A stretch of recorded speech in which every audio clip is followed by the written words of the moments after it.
चलो, good morning everyone. कल हम लोग रजिस्ट्रेशन पे थे, है ना?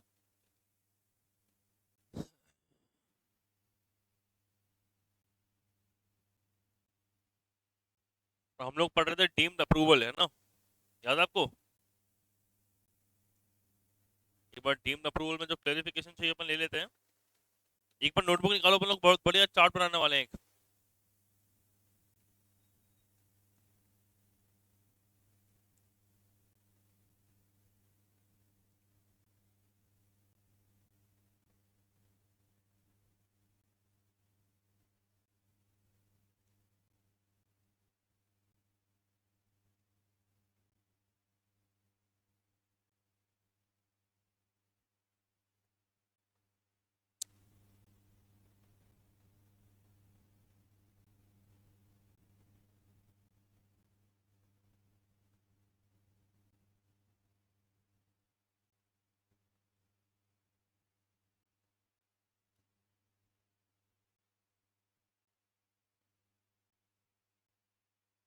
नोटबुक निकाल दी, इसको टिल्ट कर लो, हॉरिजॉन्टल कर लो, टिल्ट कर लो।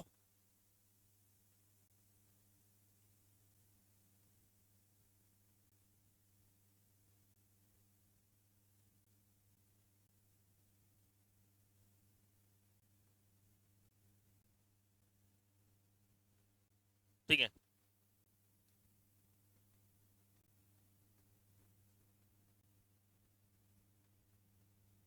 सब पढ़ लिया था हम लोगों ने। बैंक अकाउंट वाला पार्ट पढ़ लिया था, फिजिकल वेरिफिकेशन पढ़ लिया था, डीम्ड अप्रूवल।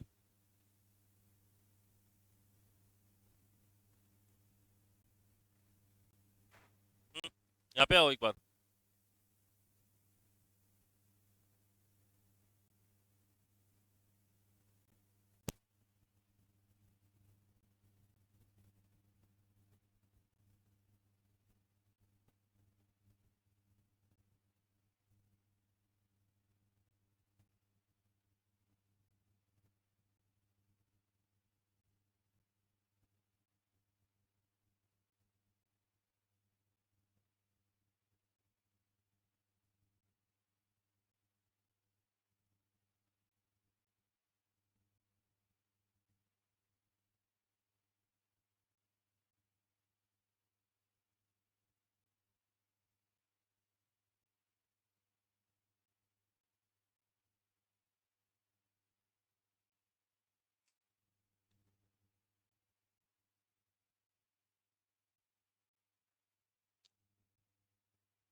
चलो, एक बहुत बढ़िया डायग्राम बनाने वाले हम लोग। टिल्ट क्लियर लोगों ने पेज अपना।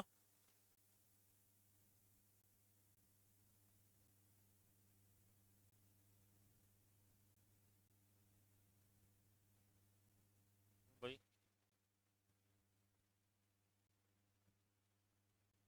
फालतू के बहाने।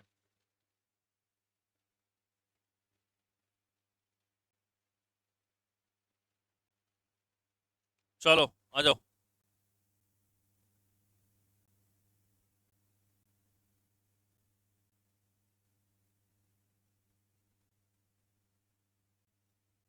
देखो, अपन लोगों ने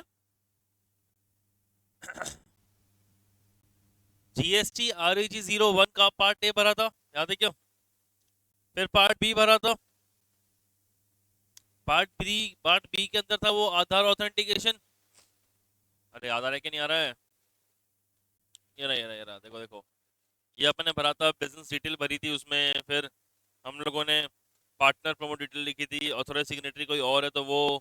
ऑथोराइज रिप्रेजेंटेटिव का नाम लिखा था। प्रिंसिपल प्लेस ऑफ बिजनेस का नाम लिखा था। एडिशनल प्लेस ऑफ बिजनेस का नाम लिखा था। गुड्स एंड सर्विसेज के बारे में। और आधार ऑथेंटिकेशन के बारे में। आधार ऑथेंटिकेशन करके हम लोगों ने क्या किया था? वेरीफाई, है ना भाई? अच्छा, अब कोई लोग तो आधार ऑथेंटिकेट पे यस करेंगे और कोई लोग आधार ऑथेंटिकेट पे नो करेंगे। जरूर थोड़ी हर कोई यस ही करे। हर कोई नहीं चाहता ना अपना आधार ऑथेंटिकेट करवाने, या उसके पास में कोई तरीका होगा नहीं आधार ऑथेंटिकेट करवाने का। ठीक है। तो इसके बाद में क्या तरीका है भाई? वेरिफिकेशन होने के बाद में क्या होता है, हम लोग ये समझेंगे। ये समझना बहुत इंपॉर्टेंट है, ठीक है? तो वो हम समझेंगे थ्रू आर डायग्राम। तो डायग्राम में,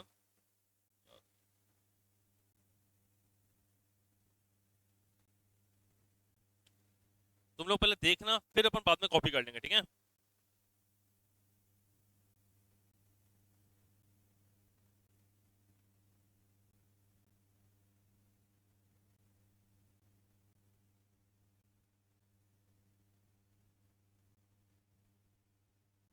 अब प्रॉपर ऑफिसर जो है वो एग्जामिन करेगा डॉक्यूमेंट्स को, बराबर है क्या? Examine the application, now proper officer will examine the application and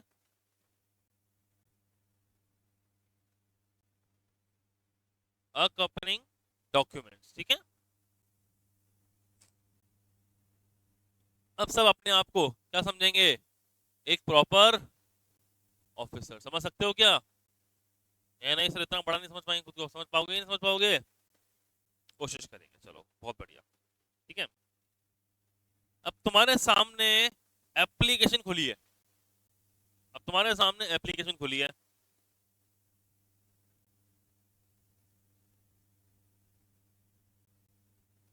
भाई क्या चीज है? आप सबसे देखोगे if same are found in order, yes और नो? भाई जो डॉक्यूमेंट हम लोगों ने मांगे हैं, डॉक्यूमेंट हमें चाहिए होते हैं जीएसटी रजिस्ट्रेशन के लिए, वो सबके सब ऑर्डर में है कि नहीं है? सबके सब बराबर है कि नहीं है? बराबर है कि नहीं है, ये चेक करोगे आप लोग यार? भाई एज अ प्रॉपर ऑफिसर आपके सामने जब ये सारी इन्फॉर्मेशन आएगी, भाई बिजनेस डिटेल चेक करोगे, प्रमोटर डिटेल चेक करोगे, एज अ अथॉराइज सिग्नेटरी कौन है वो चेक करोगे, प्लेस ऑफ बिजनेस जो है वो चेक करोगे, वेटेशन प्लेस ऑफ बिजनेस है कि नहीं चेक करोगे, इसके लिए जो डॉक्यूमेंट्स दिए वो सब चेक करोगे नहीं करोगे? अरे खुद को एज अ प्रॉपर ऑफिसर समझ के देखो कि हम लोगों को सब चीज चेक करनी है, ठीक है ना भाई? चेक करने के बाद में, चेक करने के बाद में समझना भाई, चेक हम लोगों ने चेक कर लिया, ये हम लोगों ने चेक किया, चेक करने के बाद में कंक्लूजन निकलेगा, कंक्लूजन निकलेगा। पहला कंक्लूजन, पहला कंक्लूजन है यस, यस यस यस, कि हमने जो डॉक्यूमेंट मांगे थे चीज रजिस्ट्रेशन के लिए, सबके सब ऑर्डर के अंदर है, सबके सब ऑर्डर के अंदर है, सब चीज ओके, कोई परेशानी वाली बात ही नहीं है। तो डिपार्टमेंट को मैक्सिमम कितने दिन में रजिस्ट्रेशन देना है वो बताएंगे अपन। तो भाई गवर्नमेंट बोलती है registration granted with in 7 working days, भाई 7 वर्किंग डेज। वर्किंग डेज का बहुत बड़ा खेल है भाई, पता ना वर्किंग डेज क्या होता है? जब छुट्टी नहीं होती है, नेशनल हॉलीडे छोड़ के, संडे छोड़ के, सैटरडे छोड़ के, है ना भाई? हाँ जो भी whatever, working days from from the date of, from the date of submission of application, है ना भाई? From the date of submission of application.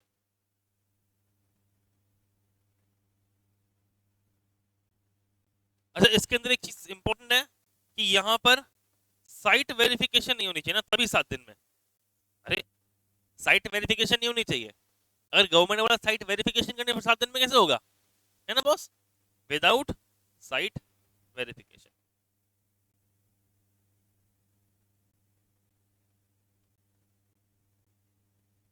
ठीक है? मतलब ये भी केस कब होगा मैं समझाऊं बहुत डिटेल में, बन जाएगा था।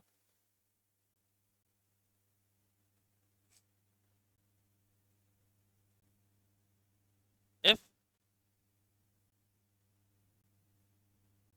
if applicant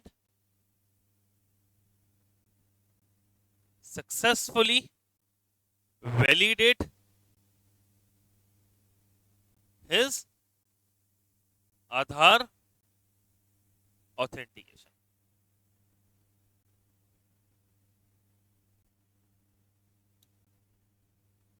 भाई अगर किसी भी बिजनेसमैन ने अपना जो आधार ऑथेंटिकेशन है वैलिडेट करवा दिया, मतलब यहाँ देख रहे हो ये, इसको ये टिक कर दिया और बाद में जाके उसको वैलिडेट ये टिक कर लिया, बाद में जाके आधार कार्ड का ओटीपी भी सबमिट कर दिया, अगर वो सिचुएशन कंप्लीट कर ली है तो गवर्नमेंट को सब कुछ अगर चीज ऑर्डर में लगी और उसने कोई साइट वेरिफिकेशन ऑर्डर नहीं करी तो उसको विद इन 7 वर्किंग डेज में रजिस्ट्रेशन देना पड़ेगा उसको, विद इन 7 वर्किंग डेज में रजिस्ट्रेशन देना पड़ेगा। रिसेंटली केस हुआ मेरे पास में, क्लाइंट आया, उसमें भाई जीएसटी अप्लाई करो, मैंने कर दी जीएसटी अप्लाई। अब क्या हो गया उसको ना, मोटा मोटी 8-9 दिन हो गए, वो आया मेरे पास, बोला सर हमने देखा था 7 वर्किंग डेज में जीएसटी आ जाता है, तो 8-9 दिन हो गए। मतलब भाई साहब 8-9 दिन के अंदर कितनी छुट्टियां हुई, गिन लो आप। भाई सैटरडे कितने आए हैं, संडे कितने आ गए, गिनो ना आप। अच्छा उसके अलावा भी ये रामनवमी की छुट्टी, ईद आ गई उसकी छुट्टी, अभी कल इलेक्शन थे जयपुर में उसकी छुट्टी, अभी अपने यहाँ पे 26 तारीख को अपने यहाँ इलेक्शन में उसकी छुट्टी होगी, फिर भाई ये थोड़ी गिनेंगे अपन, भाई ये थोड़ी गिनेंगे अपन, यस और नो, सब एक साथ ही आ गए। मतलब भाई साहब 7 वर्किंग डेज लिखा हुआ है, डिपार्टमेंट 7 दिन काम करे, वो चीज देखो ना यार, समझ में आया कि नहीं आया। ठीक है, अगला देखो, एक और, अब जैसे ये एक सिचुएशन हो गई, ऐसे एक और सिचुएशन, इस सिचुएशन के अंदर जो मैं बोलने वाला हूँ, इसमें आधार ऑथेंटिकेट नहीं हुआ है, समझ में आया कि नहीं आया। इसमें आधार ऑथेंटिकेट नहीं हुआ है, बट सब चीजें हमारे को ऑर्डर में मिली है। भाई आधार ऑथेंटिकेट नहीं हो पाया है, बट हर चीज है ऑर्डर के अंदर ही, डॉक्यूमेंट वॉक्यूमेंट सब बराबर है, सब कुछ ओके, बस क्या हुआ है, आधार कार्ड ऑथेंटिकेट नहीं हुआ है, बाकी सब कुछ ऑर्डर के अंदर है।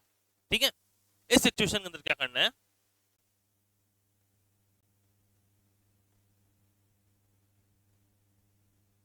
Registration is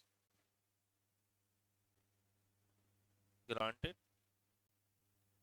with in 30 working days, नहीं सॉरी, सिर्फ 30 डेज लिखा हुआ है यहाँ पे, यहाँ से 30 डेज लिखा हुआ है, 30 वर्किंग डेज नहीं लिखा हुआ, ये लिखा है यहाँ पे सिर्फ 30 डेज ऑफ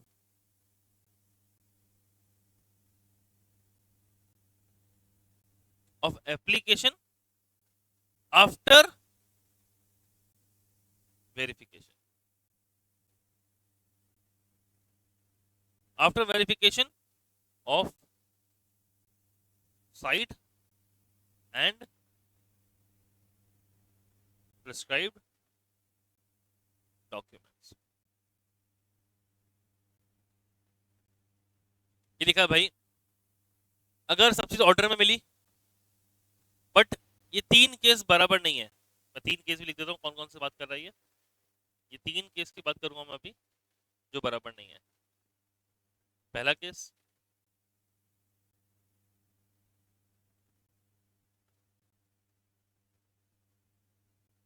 मेरा एप्लीकेंट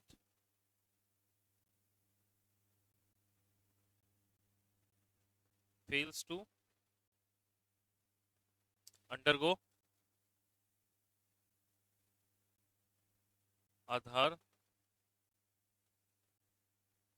ऑथेंटिकेशन, ठीक है, एंड यहाँ डज नॉट ऑप्ट फॉर, आगे बोलो, आधार ऑथेंटिकेशन। ठीक है, एक ही केस। सर और कौन सा केस है ऐसा, अगला केस ऐसा है, where proper officer deems fit to carry out site verification।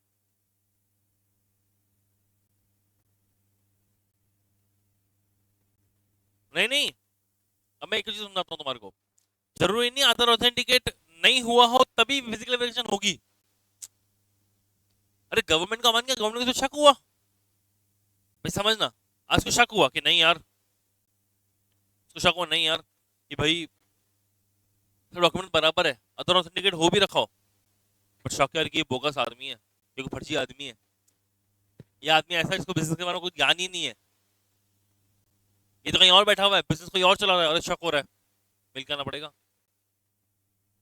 यहाँ प्लेस ऑफ बिजनेस के बारे में वो झूठ बोल रखा उसने, अरे वो प्लेस, वो जो उसने जगह बताई वो जगह है ही नहीं, उस जगह पे कोई बिल्डिंग घर कुछ बना हुआ नहीं, सिर्फ प्लॉट है, अरे प्लॉट में कैसे बिजनेस करेगा, खाली जमीन पड़ी है, बंजर जमीन, जंगल है, रजिस्ट्रेशन जंगल में ले रखा है, समझ में आया कि नहीं आया? शक हो गया गवर्नमेंट को, गवर्नमेंट भाई फिजिकल वेरिफिकेशन करना पड़ेगा। उस केस के अंदर कितने दिन मिल जाते हैं? 30 days ऑफ एप्लीकेशन। समझ में आया कि नहीं आया? With 30 days of application. और third case,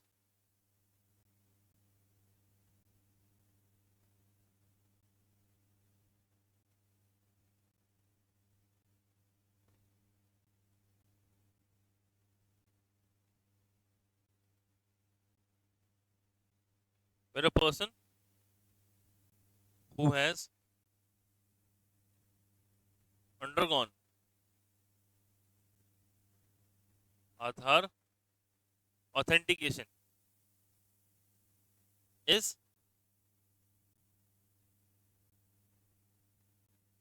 identified on common portal based on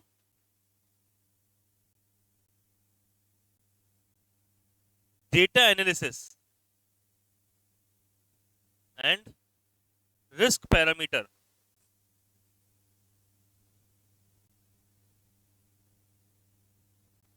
to carry out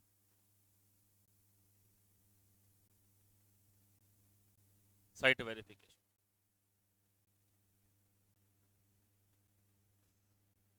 तरीके लिखा हुआ है, ये बोलता है कि भाई साहब जहां पर पर्सन ने आधार ऑथेंटिकेट किया है खुद का,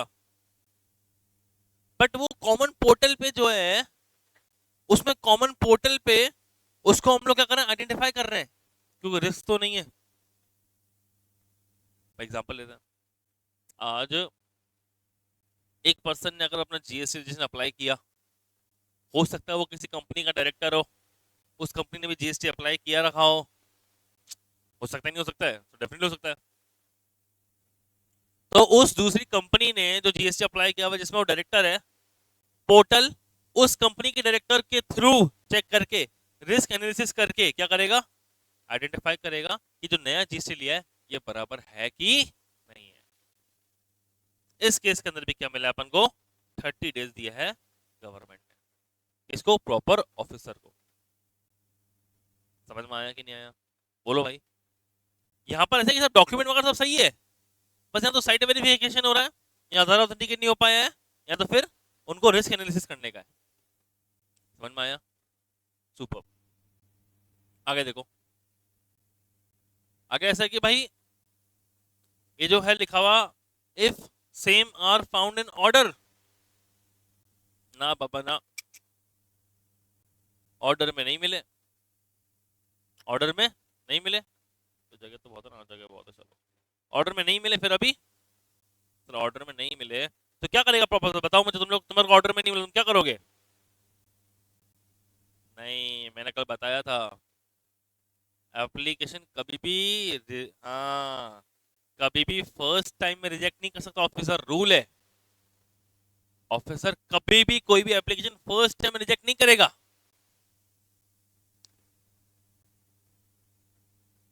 शो कॉज नोटिस भेजेगा, शाबाश भाई। Proper officer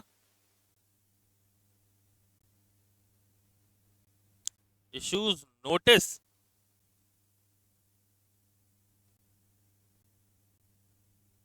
thereby seeking what?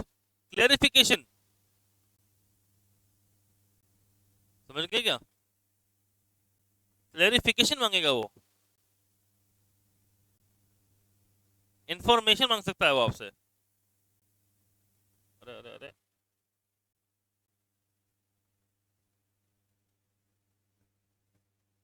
यहाँ आपसे कोई नया डॉक्यूमेंट मांग सकता है,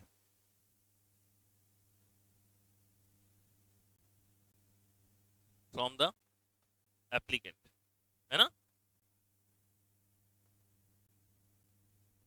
इलेक्ट्रॉनिकली। सर क्लैरिफिकेशन क्या है? आपसे पूछ सकता है भाई, तो आपने एड्रेस लिखा है ना, ये मैं समझ नहीं आया, ये आपका जो एड्रेस है ना, आपने जो डॉक्यूमेंट प्रोवाइड किया उसे मैच नहीं कर रहा है यार, ये तो एड्रेस चेंज करो। यहाँ वो बोलेगा भाई साहब हमने, आपने तो लाइट का बिल दिया ना वो बहुत ब्लर है, समझ नहीं आ रहा, आप तो हमारे को एक काम करो, लाइट का बिल छोड़ो, कोई और डॉक्यूमेंट दो बिजनेस के लिए। या उसको तो आपको बोले कि भाई साहब हमारे को है ना आपके बारे में आपके पापा का नाम सही नहीं लग रहा, अब वापस क्रॉस चेक करो, हमारी इन्फॉर्मेशन के अकॉर्डिंग पापा का नाम अलग है, आपका डेट ऑफ बर्थ अलग है। होता है डेट ऑफ बर्थ गलत लिख देते लोग। मतलब कुछ भी क्लेरिफिकेशन मांग सकता है, कोई भी इंफॉर्मेशन मांग सकता है, कोई भी डॉक्यूमेंट की डिमांड कर सकता है। कैसे?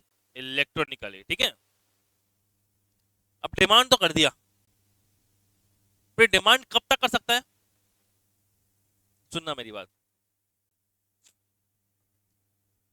अपन को बोलते हैं, अपन इन केस को, इन तीनों को बोलते हैं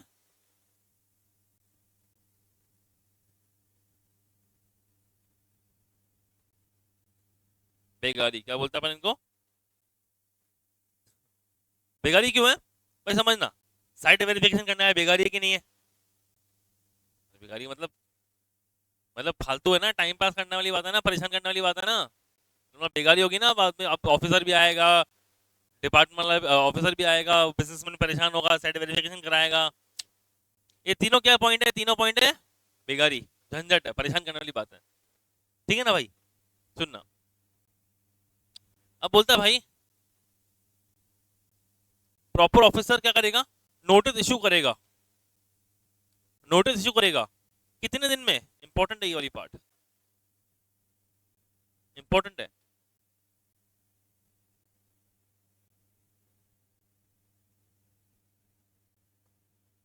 विद इन 30 days फ्रॉम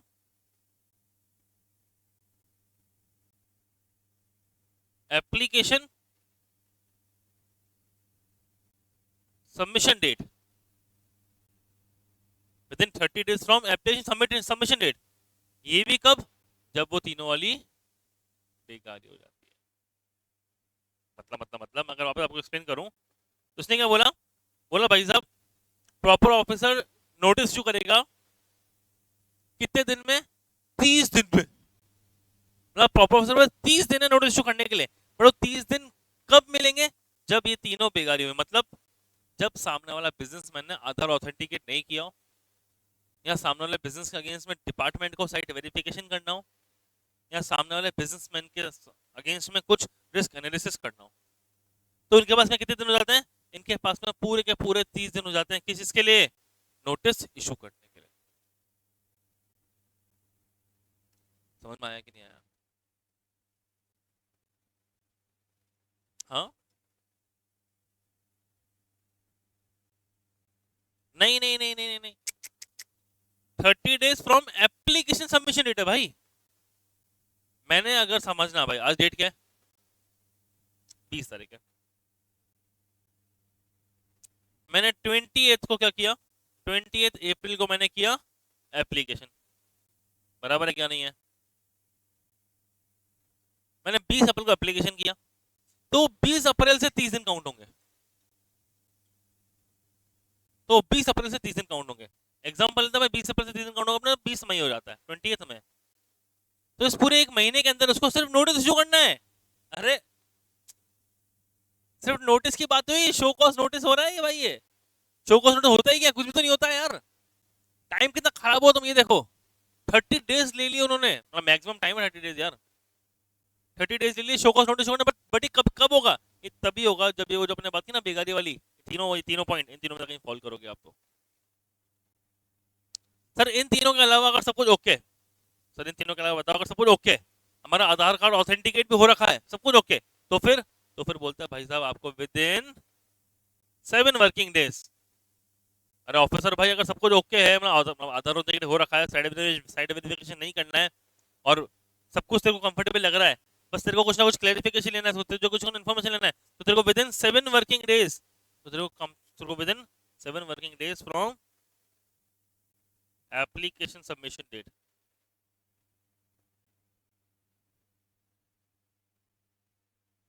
क्या करना है तेरे को? उसको अभी सब अदर केसेस के अंदर उसको नोटिस भेज सकता है। ये तो बेकारी वाले केसेस हो गए, बाकी बचे हुए अदर केसेस हो गए। समझ में आया कि नहीं आया? सर 7 दिन के अंदर अंदर या 30 दिन के अंदर अंदर क्या भेजा उसको? शो कॉज नोटिस भेजा। अब सामने वाले के पास, सामने वाला मतलब बिजनेसमैन के पास कितना समय रिप्लाई करने का? अरे शो कॉज नोटिस भेज दिया, यहाँ 7 दिन लगे, 30 दिन लगे, वॉट एवर द केस में भी, शो कॉज नोटिस भेज दिया। अब सामने वाले के पास कितने days, how many days a businessman have to reply. अपन इसकी बात करते हैं एक बार।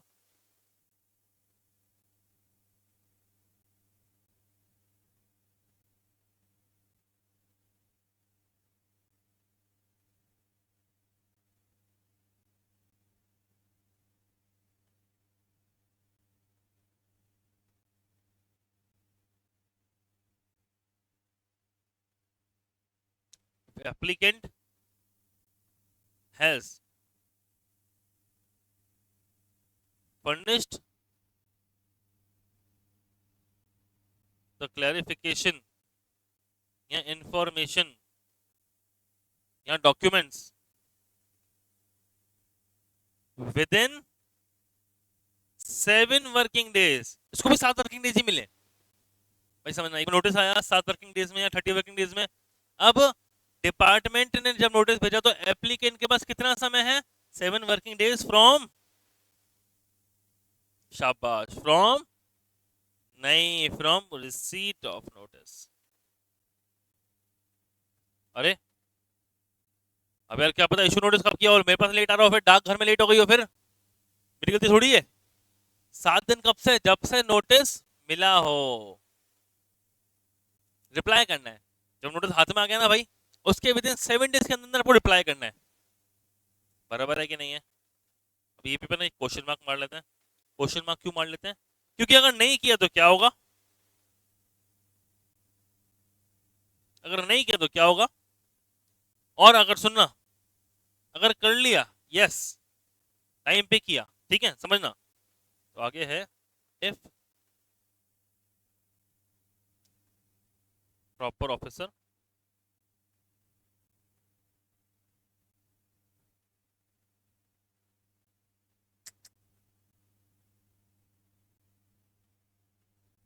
If proper officer is satisfied with it. क्या सेटिस्फाइड है क्या प्रॉपर ऑफिसर? सुन, अरे तुम अभी हो गए सेटिस्फाइड जल्दी, ठीक है भाई। अगर यहां पर क्या है, नो, और यहां पर एक ऑप्शन है यस। अगर प्रॉपर सेटिस्फाई हो गया, यस हो गया, तो फिर क्या करेगा प्रॉपर ऑफिसर, बताओ। अगला क्या काम बचा उसके पास? हाँ, proper officer will grant registration कितने दिनों में, within, within 7 working days from date of receipt of, या तो वो इंफॉर्मेशन मांगी होगी वो, या डॉक्यूमेंट मांगा होगा वो, या क्लैरिफिकेशन मांगा होगा वो। और अगर नहीं भाई, सेटिस्फाई नहीं है हम लोग, या उसने 7 दिन रिप्लाई नहीं किया, तो क्या होगा, बताओ बताओ बताओ, तुम्हें तो पता ही है भाई क्या होने वाला है फिर। तो प्रॉपर ऑफिसर तो भाई अपने मूड का आदमी है, तो वो बोलेगा यार तहस नहस कर देंगे और हम इसको रिजेक्ट कर लेंगे। अपन proper officer may reject the application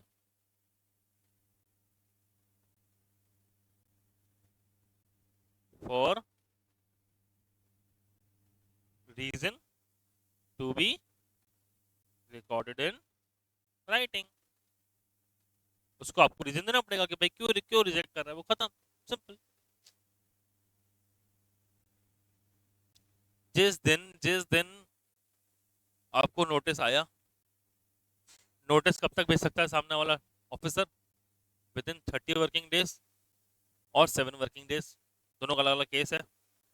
एक बार नोटिस मिला तो रिप्लाई कब तक करना है, विद इन 7 वर्किंग डेज, और रिप्लाई करने के बाद सामने वाला कब तक एक्सेप्ट करेगा, विद इन 7 वर्किंग डेज।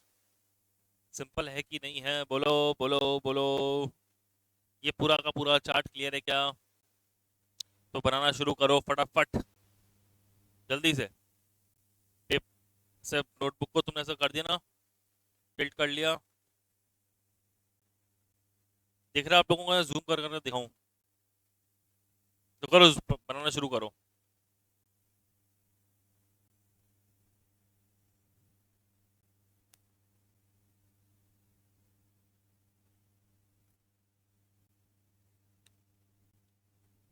फटाफट बनाओ।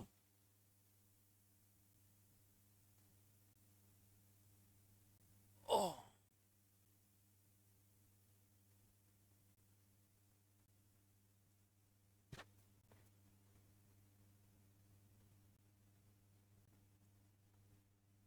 तुम कर दो।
नीचे करूँ क्या और?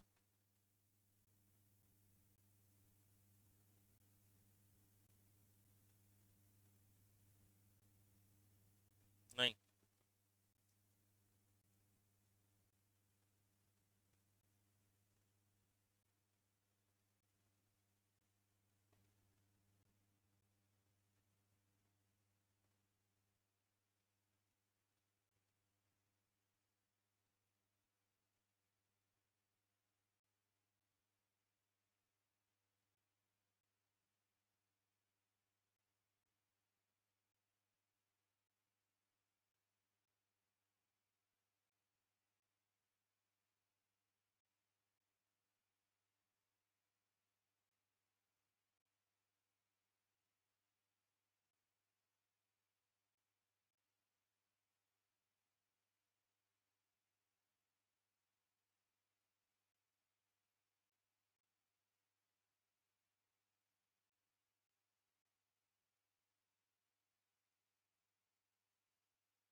क्या कॉपी किया बोला?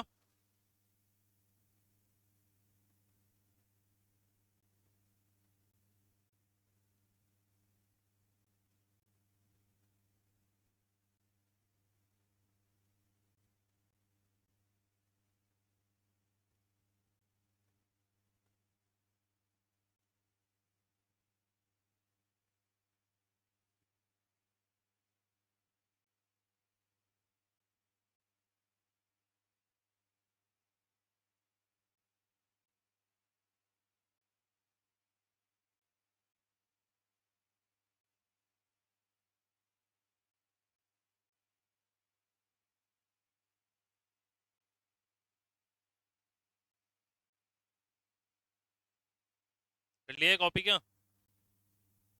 की कर रहे हो क्या कॉपी?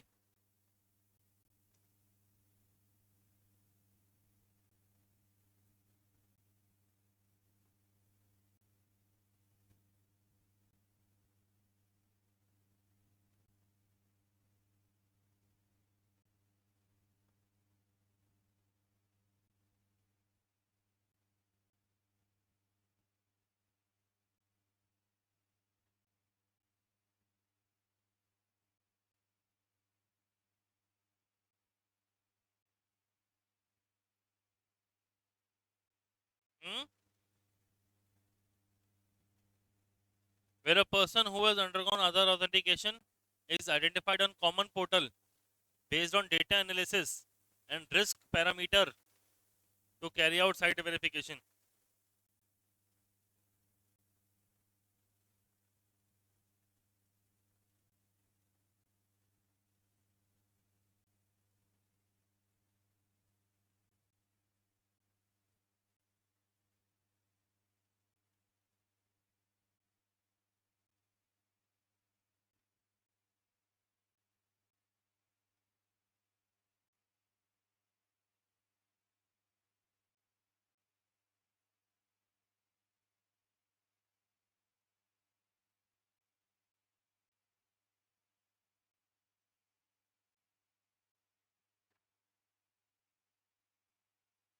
कर लिया कॉपी? अभी तो वहीं पे होगा तुम लोग यार। क्या स्लो स्लो कॉपी करते हो? कर लिया? ठीक है, आगे बढ़े।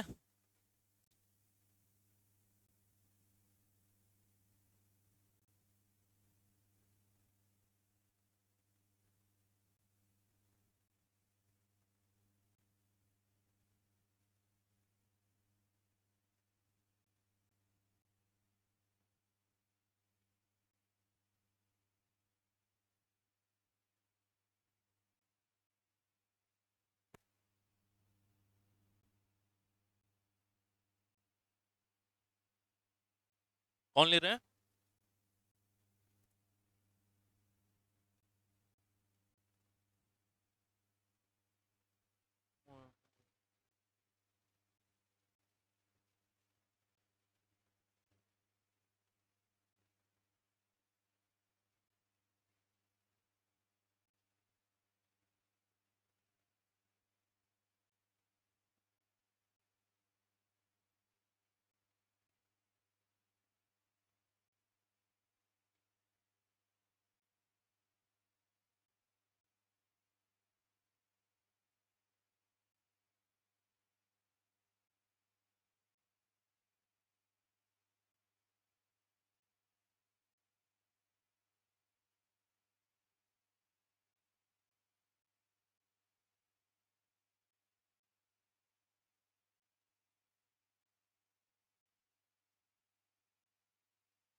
क्या?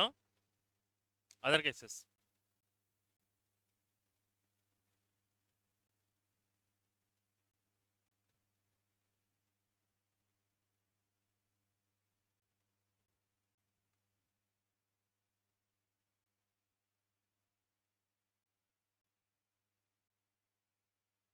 नहीं नहीं नहीं, पूरा लिख, पागल क्या है? तू पूरा लिख, ये तीनों लिख ना, पॉइंट कॉपी कर वहां पे। ये तीनों लिखे मैंने यहाँ पे, कॉपी कर यहाँ पे। अरे तो ये तो तीनों है। अरे ये तीनों ही तो है यहाँ पे, ये तीनों यहाँ पे कॉपी करना है भाई। ये तीनों जो लिखे हुए हैं ना, ये तीनों यहाँ पे कॉपी कर। तो यार अब लिखना ही था ना, जब बोल रहा हूँ पूरा लिखना है तुम्हारा, क्या करो तुम्हारी हरकतें, यहाँ 3 पॉइंट बनेंगे ना यहाँ पे ऐसा करके। हाँ। तो क्या पागल वागल है क्या?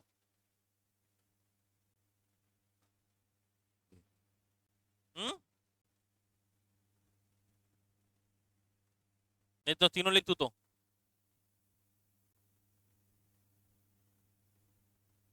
अरे तीनों पॉइंट यहाँ पर कॉपी होंगे, मतलब समझ गया क्या? मैंने कॉमन टर्म दिया उसको यार, क्या तो।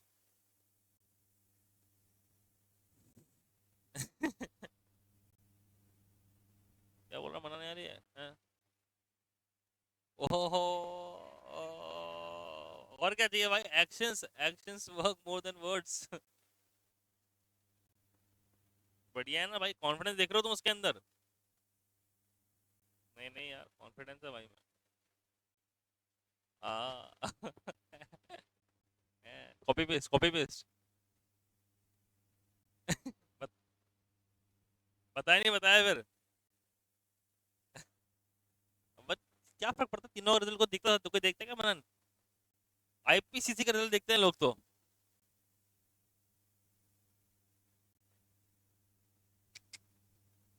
मैं तो सीरियसली बोल रहा हूँ।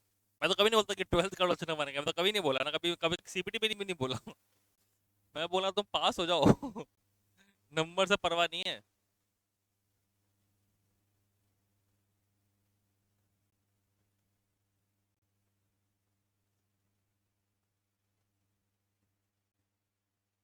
ठीक है आगे बढ़े।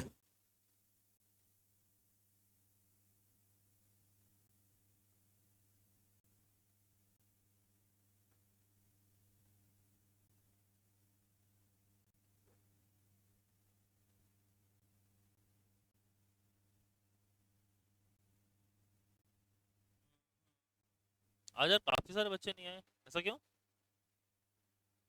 हाँ। घर क्यों नहीं आया? बीमार हो? मोहित तेरा बेस्ट फ्रेंड? लगता है भगवान पास कराएंगे।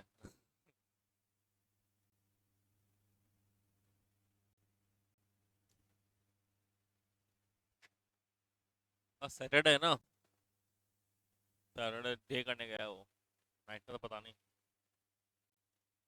नहीं यार, शांति देख दिन भाई मेरे को। तुम्हारे एग्जाम है, मेरे थोड़ी है। मैं तो बढ़िया सी है। नहीं अब कोई एग्जाम नहीं भाई। अपने सी देने के बाद सोच लिया अपन कोई एग्जाम नहीं देंगे। लेंगे सिर्फ एग्जाम। तो पढ़ सकता हूँ मैं। मैं नया चांद बना दूंगा। मैं नया चांद बना दूंगा कुछ टाइम बाद तो। अपना एक पर्सनल चांद बना देंगे अपने अजमेर के लिए, क्या बोलता है? और भाई ऐसी बात कभी मत बोल। चाहो तो ज्वाइन कर सकते हो, क्या करना है क्या? है कैसी बातें बोल रहा है कि चाहो तो ज्वाइन करना है क्या साले? नहीं क्यों, आप ऐसे बोलना है क्यों है भाई? हाँ यार, ऐसी कुछ गंदी गंदी वाणी मत निकाल मुंह से तेरे।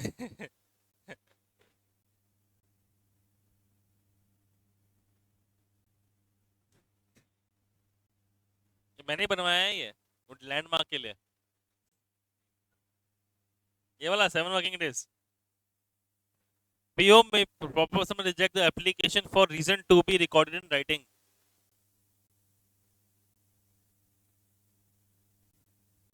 ऐसे ही होता है। मैं किसी क्लाइंट को बोलता हूँ मैं जम्मू कश्मीर बैंक के सामने आ जाऊँ, तो जम्मू कश्मीर बोला इसका कोई बैंक भी है?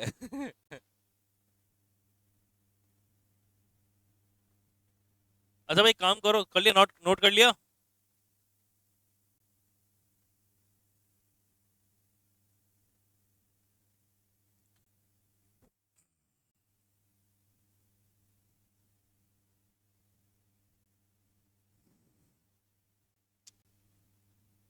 डन।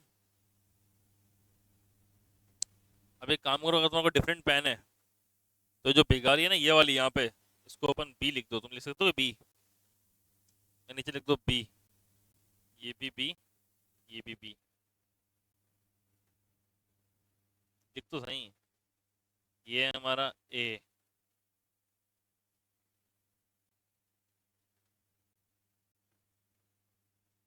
और ये वाला है सी।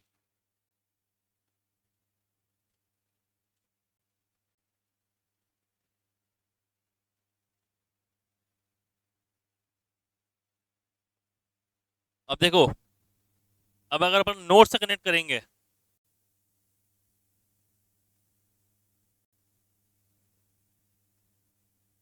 तो ये वाला जो पहला पहला है ये है बी, ये जो है ये है ए, और ये जो है ये है सी। मतलब ये लिखा हुआ है भाई डीम्ड अप्रूवल ऑफ एप्लीकेशन, मतलब एप्लीकेशन अपने आप कब अप्रूव हो जाएगी? Within a period of 30 days from the date of submission of application. तो देखो यहाँ पर है वो बी के अंदर 30 days। अरे बोलो, मतलब अगर 30 दिन में कुछ हुआ नहीं तो हम मान लेंगे ऑटोमेटिकली क्या हो गया है, आपका रजिस्ट्रेशन अप्रूव हो गया है। और यहां पर अगर सब कुछ ठीक है तो 7 वर्किंग डेज में आपका ऑटोमेटिकली जीएसटी का रजिस्ट्रेशन अप्रूव हो जाएगा। समझ में आया कि नहीं आया? और यहाँ पर क्या है सी के अंदर, यहाँ पर 7 वर्किंग डेज, भाई जैसा आपने रिप्लाई कर दिया हो और डिपार्टमेंट के यहाँ से 7 वर्किंग डेज में कुछ भी रिस्पॉन्स नहीं आया हो तो ऑटोमेटिकली आपका जीएसटी रजिस्टर हो जाएगा। ये लिखा हुआ है यहाँ पर। समझ में आया कि नहीं आया?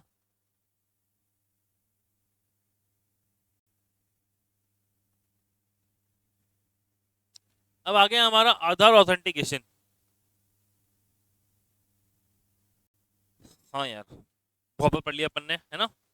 एक बार फिर से पढ़ लेते अपन, कोई बात नहीं। As seen above, there is simplified registration process under GST. However, this easy registration process was unduly misused by fly-by-night operators. Thus, in the endeavor to curb check such operators and to increase compliance, Aadhaar eKYC based registration have been introduced under the GST law. Aadhaar authentication is mandatory for the new applicants, whether an individual applicant or an applicant other than individual. In order to be eligible for grant of registration, other authentication is process has been introduced for the person applying for GST registration as normal taxpayer, composition, casual taxable person, input service distributor, SEZ unit, etc. Inform GST REG 01. Yes or no? ठीक है? Existing registrants are also required to undergo Aadhaar authentication. ठीक है? How Aadhaar authentication is done? कैसे होगा Aadhaar authentication बताओ?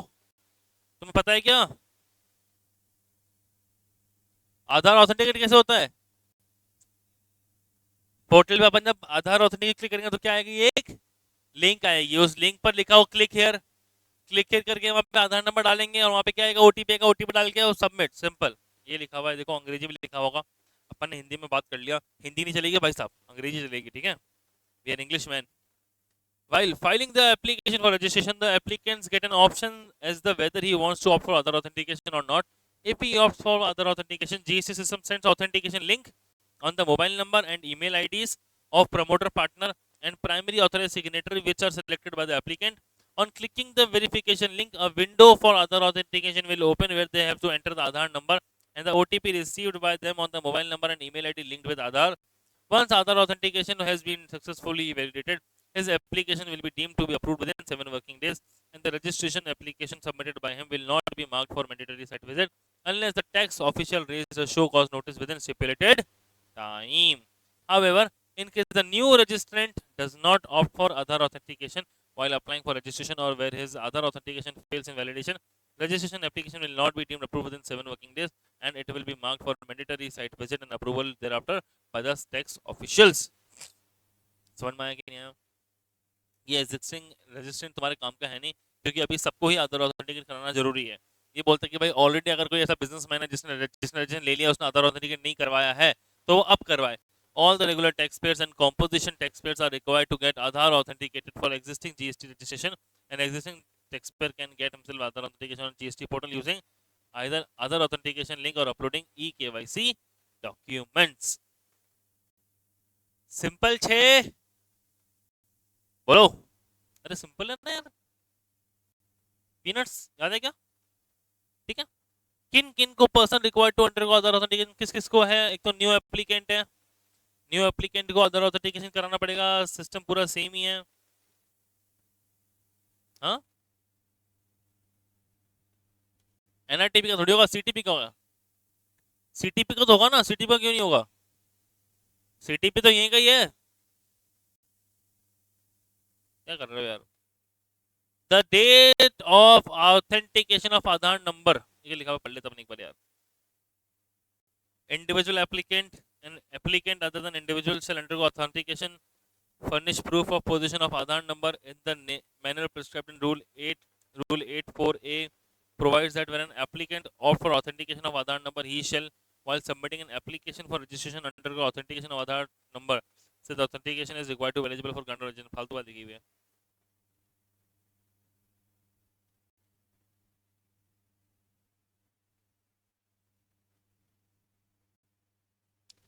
अब भाई ये जो अपन ने आधार ऑथेंटिकेट पे क्लिक किया, वो लिंक आई, वो लिंक वैलिड कब तक है?